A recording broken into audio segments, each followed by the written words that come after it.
اور جس کا شیڈول نہیں آیا، اور جس الیکشن کو رکوانے کے لیے الیکشن کمیشن آف پاکستان ہر غیر آئینی اور غیر قانونی حربہ استعمال کر رہا ہے اور انڈیپینڈنٹلی کوئی فیصلہ نہیں کر پا رہا۔ تو یہ ہے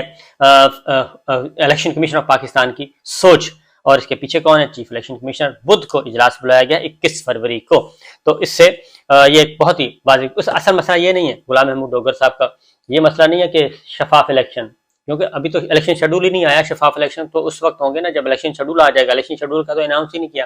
اصل مسئلہ یہ ہے کہ عمران خان کو گرفتار کرنے میں اور جو وہاں پہ انتقامی کارروائیاں چل رہی ہیں، وہ انتقامی کارروائیاں کرنے میں جس طریقے سے اس وقت لاہور پولیس استعمال ہو رہی ہے، پھر لاہور پولیس اس طرح سے استعمال نہیں ہو سکے گی۔ اور یہ ہے اصل معاملہ کہ لاہور پولیس ان کے کنٹرول میں ہے، اور ہمارے بہت اچھے دوست ہیں بھٹی صاحب بتاتے رہتے ہیں کہ کیا کچھ ہو رہا ہے ادھر۔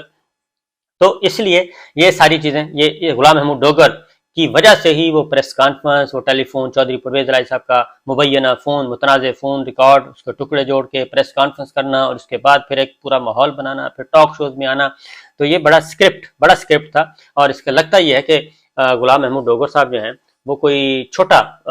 ان کے لیے چھوٹا مسئلہ نہیں ہے، وہ کافی کچھ ہے۔ پھر اس کے بعد جیسے غلام محمود ڈوگر صاحب جائیں گے، عمران خان صاحب پہ قاتلانہ حملے کی جو تحقیقات ہیں وہ دوبارہ سے شروع ہو جائیں گی، اور اس میں بھی آپ کو معلوم ہے کہ رانا صاحب، شہباز شریف صاحب اور یہ سارے کے سارے پھر نگراں وزیر اعلیٰ جو ہیں ان کی منمانیاں ختم ہو جائیں گی، کیونکہ جس طریقے سے SHOs کے انٹرویوز کر کے کیا گیا، سارا کچھ تبادلے کیے گئے اور انٹرویوز SHOs کے لیول تک کے انٹرویوز کیے گئے، اور اس کی وجہ کچھ اور ہوتی ہے جب آپ انٹرویوز کر کے لگاتے ہیں۔ تو بہرحال یہ ہے۔ اور دوسری طرف ایک اور انتقامی کارروائیاں آپ کو بتا دوں، انتقامی کارروائیاں انتہا کو پہنچی ہوئی ہیں، اور شیخ رشید صاحب کافی کچھ آج پھر انہوں نے بتا دیا کہ ان کو موت کی چکی میں، ڈیتھ سیل میں رکھا گیا تھا، اور فواد چوہدری صاحب کو بھی رکھا گیا، اور 14-15 دن ان کو کسی سے ملنے نہیں دیا گیا، کوئی ایک آدمی بھی ان سے یعنی کہ کسی اور سے ملنے نہیں دیا گیا۔ جب بھی کوئی ان سے سوالات آتے تھے، آنکھوں پہ پٹیاں باندھ کے آتے تھے لوگ کچھ، اور وہ سوالات کرتے تھے اور بات چیت سیاست پہ گپ شپ لگا کے چلے جاتے تھے۔ تو یہ ہے۔ اب اعجاز الحق صاحب پہ بھی جو ہیں، اعجاز الحق صاحب کیونکہ عمران خان صاحب کو سپورٹ کر رہے تھے، ان کو بھی FIA نے طلبی کا نوٹس بھیج دیا ہے۔ علی نواز کو بھی طلبی کا نوٹس ہے، پھر فاروق حبیب صاحب کو بھی FIA نے طلبی کا نوٹس بھیج دیا ہے۔ تو یہ ایک طلبی کے نوٹس عثمان ڈار صاحب کا میں پہلے بتا چکا ہوں، ان کے بھائی کا بتا چکا ہوں، یعنی ہر MNA اور حسنین ریشک جو ہیں وہ بھی یہ بات کر چکے ہیں کہ انہوں نے ایک وہاں پہ سیاسی جلسہ کیا، اور سیاسی جلسے کے بعد جس آدمی نے آرگنائز کیا تھا اس کے خلاف FIR درج کی گئی، یعنی ڈسٹرکٹ لیول پہ نہیں بلکہ ہر حلقے کی سطح پہ، MPA کی سطح پہ، MNA کی سطح پہ اب مقدمات درج کیے جا رہے ہیں، جو بھی ان کو سپورٹ کرتا ہے ان کے خلاف مقدمات درج کیے جا رہے ہیں۔ یہ صورتحال اس طریقے سے چل رہی ہے۔ بہرحال اس کی ریزن یہ ہے کہ عمران خان صاحب نے جو سلسلہ شروع کیا جی، وہ کیا ہے جیل بھرو تحریک، وہ انہوں نے شیڈول بھی دے دیا ہے، اور جیل بھرو تحریک کا جو شیڈول ہے وہ کافی میننگ فل ہے۔ اور اس میں کیا ہوگا جیل بھرو تحریک سے؟ اصل مسئلہ جو ہے، کیونکہ جیل بھرو تحریک تو لوگ آ کے خود گرفتاریاں دیں گے، تو خود گرفتاریاں دیں گے تو ان کو تو خوش ہونا چاہیے کہ چلیں اچھے لوگ گرفتار ہو رہے ہیں اور ان کے متحرک کارکن گرفتار ہو رہے ہیں تو فائدہ ہوگا۔ نہیں، یہ بات نہیں ہے۔ مسئلہ یہ ہے کہ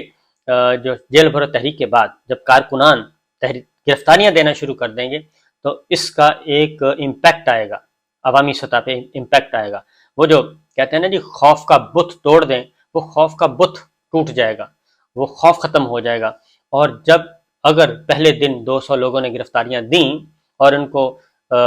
ہیروز کی طرح ان کے پھولوں کی پتیاں نچھاور کر کے وہ گرفتاریاں دیں گے، تو اس کا مطلب ہے کہ لوگ گرفتاریوں سے نہیں ڈرتے بلکہ اس کو اپنے لیے اعزاز سمجھ رہے ہیں، سیاسی بنیادوں پہ گرفتاریوں کو اعزاز سمجھ رہے ہیں۔ وہ کون سا کوئی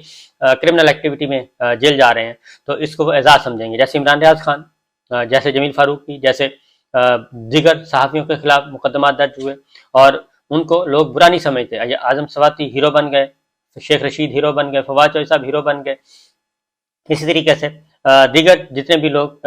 گرفتار ہوتے ہیں پولیٹیکل ایکٹیویٹیز کی وجہ سے تو وہ تو ہیروز بنتے جا رہے ہیں۔ تو معاملہ یہ ہے کہ اگر یہ تحریک چل پڑی جیل بھرو تحریک کا، تو ان کے پاس تو کوئی، یہ تو لوگوں کو گرفتار کرتے ہیں جھوٹے مقدمات میں، وہ تو لوگ خود اپنے آپ کو پیش کریں گے۔ تو یہ خوف اگر ختم ہو گیا تو میں سمجھتا ہوں کہ بڑے شہروں میں خاص طور پہ ایک رونق لگ جائے گی اور ان کے تھانوں میں جگہ نہیں رہے گی، کیونکہ جو شیڈول دیا گیا ہے اس میں 22 فروری سے 1 مارچ تک روزانہ 200 کارکن جو ہے وہ گرفتاریاں دیں گے 22 فروری سے 1 مارچ تک روزانہ 200، اور پھر اس میں سابق اراکین قومی اسمبلی اور صوبائی اسمبلیاں بھی، صوبائی اسمبلی کے ارکان بھی ہو گئے، وہ بھی گرفتاریاں دیں گے، تو یہ خود گرفتاریوں کے لیے پیش کریں گے۔ اس میں پشاور ہے، کوٹا ہے، راول پنڈی ہے، ملتان ہے،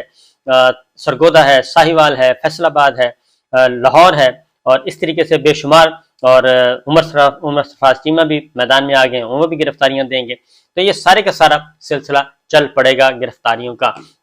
اور ایک ماحول بن جائے گا پولیٹیکل ایکٹیویٹی۔ اسی لیے جو اس وقت سب سے بڑا جو کہا جا رہا ہے معاملات جس طرف جا رہے ہیں،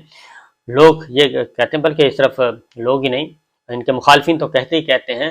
ایون امریکنز بھی کہہ رہے ہیں کہ عمران خان صاحب کی جو اسٹریٹجی ہے، ان کے جو اسٹریٹجسٹ ہیں وہ بہت زبردست ہیں، اور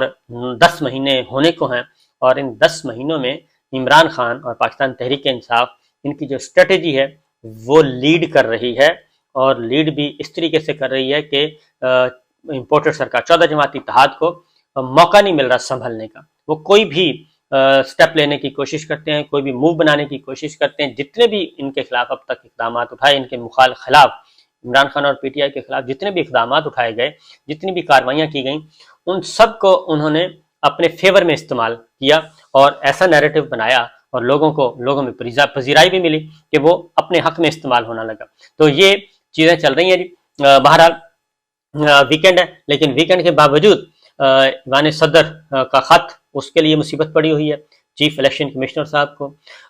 ہائی کورٹس میں کیس شروع ہو گئے، لاہور ہائی کورٹ میں ہیئرنگ شروع ہو چکی ہے، سپریم کورٹ آف پاکستان میں بھی اب سوچا جا رہا ہے، کیونکہ وہاں پہ بھی کیس آ رہا ہے کہ وہ کب لگایا جائے، پیٹیشن بھی فائل ہو چکی ہے، اور آنریبل ججز سو موٹو کا بھی کہہ چکے ہیں، تو چیزیں ان کے کنٹرول سے نکلتی جا رہی ہیں، اسی لیے ان کے ہاتھ پاؤں پھولے ہوئے ہیں، اور مقدمات زیادہ سے زیادہ، اور آڈیوز ویڈیوز کا سکینڈل۔ اب ایک یاسمین راشد اور غلام محمود ڈوگر صاحب کے درمیان بھی ایک آڈیو جو ہے وہ ریلیز کر دی گئی ہے مبینہ طور پہ۔ تو جناب مجھے ایسے ہی لگتا ہے کہ ہمارا ملک جو ہے وہ خدا نخواستہ بالکل ایسے ہی جیسے فلسطین اور اسرائیل کی طرح ہوتا تھا، کہ بس اور مقبوضہ وادی کا جو حال ہے کہ ہر شہری جو ہے اس کو مانیٹر کیا جا رہا ہے، اس کی فون، اس کی ساری ریاست جو ہے وہ، میرا خیال ہے حکومتی ادارے سارے اسی پہ کام پہ لگے ہوئے ہیں، اس کے علاوہ کوئی اور کام ہے نہیں۔ جبکہ کراچی میں جو ہوا، دہشت گرد پہنچ گئے اور ان کو پولیس اور رینجرز نے ایک کامیاب آپریشن کیا، لیکن اس کامیاب آپریشن کے نتیجے پہ بھی ہمارے رینجر کے سب انسپیکٹر اللہ کو پیارے ہوئے شہید ہوئے، پولیس کے 2 جوان جو ہیں وہ شہید ہوئے، تو نقصان تو ہمارا ہوا، اس کے بعد انہوں نے اپنے آپ کو دھماکے سے بھی اڑایا، وہ نقصان بھی ہوا۔ تو اصل مسئلہ تو یہ ہے کہ یہ وہاں پہنچے کیسے، اس کی ریزن یہ ہے کہ ہمارے جو ادارے ہیں وہ